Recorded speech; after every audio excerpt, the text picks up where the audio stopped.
What's going on, guys? Welcome back. You're in the bunker. This is the Oklahoma Taxpayers Unite Studios. You're watching hashtag OTU Media. I want to take a minute to remind you guys to go to our website, oklahomataxpayersunite.com.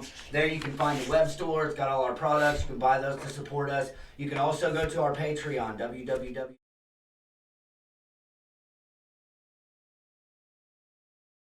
Subscribe to our YouTube channel. Make sure you click the notifications and keep tuning into the Facebook. Porter, in the last segment, you said something. You a lot of times know people based on their friends and their circles. And I found something with President Trump and conservatives to be true now in this climate. You often know a person by their enemies also. So that was one of the early indicators for me, was whenever Democrats and rhinos and Republicans and globalists and the EU and all of these people were so against Trump so early on, I said, that's my guy right there. That's a good point. That's a good point, Moto. Well, back to the research right now. I will say that Van Zandt makes a good case for herself, comes across well, but when you start looking at what she has done, I'll give you a simple timeline, okay? In what we have here starting right now, it's hard to find early things on her with research, but we have in 2017, through her business, she donated services and helped host a fundraiser for Planned Parenthood, ACLU, and the Center for Reproductive Rights. That was Planned Parenthood, the ACLU, and the Center for Reproductive Rights. And she's Catholic. And this was in January 2017. And mind you, she talks a lot about her Washington connections, and she used to be with TSA, and we all love TSA. But this event, she was challenged on this in public, and I've heard her several times say that it was all about raising money for poor women so they could get tampons for them.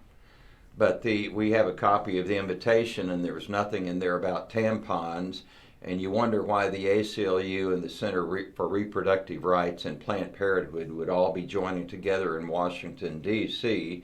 to help raise money for tampons for the largest abortion provider in the world. Now, it did say explicitly for the benefit of Planned Parenthood, though. It did say that. Yeah, nothing about tampons. No. And the other... It was for all three of those. And the other excuse that I find quite lacking, and when we get to the next contributions that I'm sure we're going to talk about, she uses the same excuse. There were people that work for her, and they use business cards and accounts.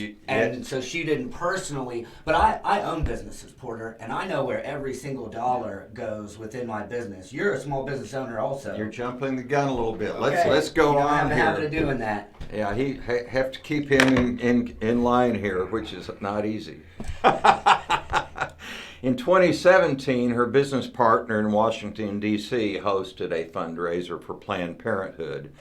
And then we see, just before that, on January 21st of 2017, we have pictures of Miss Van Zandt and her son and her partner at the Women's March in Oklahoma City. And she's holding a sign that says, "I need feminism because no one debates whether men can have it all."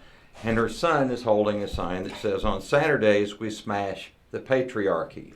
Because my dad is a feminist too, and my mom is a badass. Oh, I see. So that's a two-sided sign there. Yeah. Well, I didn't see the other side, but yes, okay, it is two-sided. I did see that. We'll make sure and bring it up so everybody. Yes. So we do have the deception earlier about saying what that fundraiser was for. So right away you see intent to deceive there. Isn't all that very odd behavior for a Republican? Well, yes, I would think so. Now, in April of 2018, Ms. Van Zandt hosted a Sally's List fundraiser in Washington, D.C., not in Oklahoma City.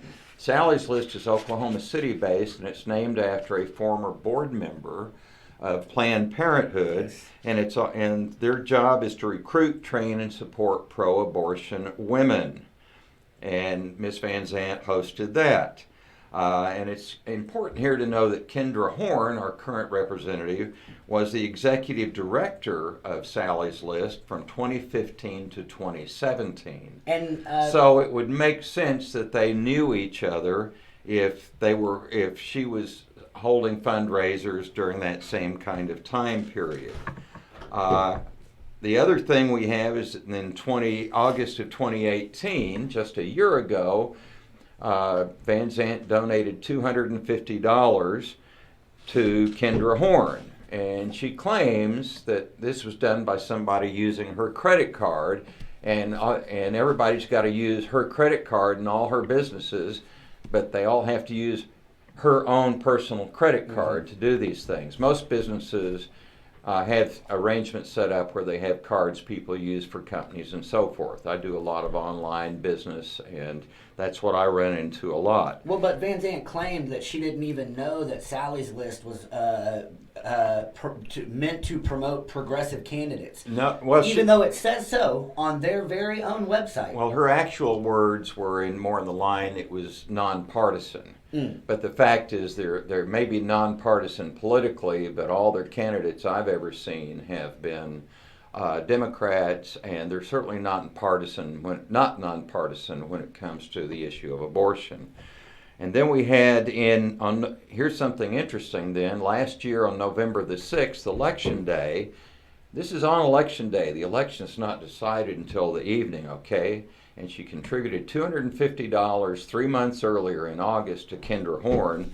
But on Election Day, she changes registration of her party, wherein she transitioned at the election board from Democrat to Republican because she now self-identifies as a Republican. Apparently a decision that was long in the making between she and her church and people close to her. Well, that's what she said. It was with her church. And then the very next day on November the 7th, she filed her campaign candidate committee in Washington, D.C. So without knowing the person she voted or contributed to, and certainly voted, well, you would guess she would have voted for. She said she voted for Steve Russell, which would make no sense after giving $250 to Kendra Horn 3 months earlier.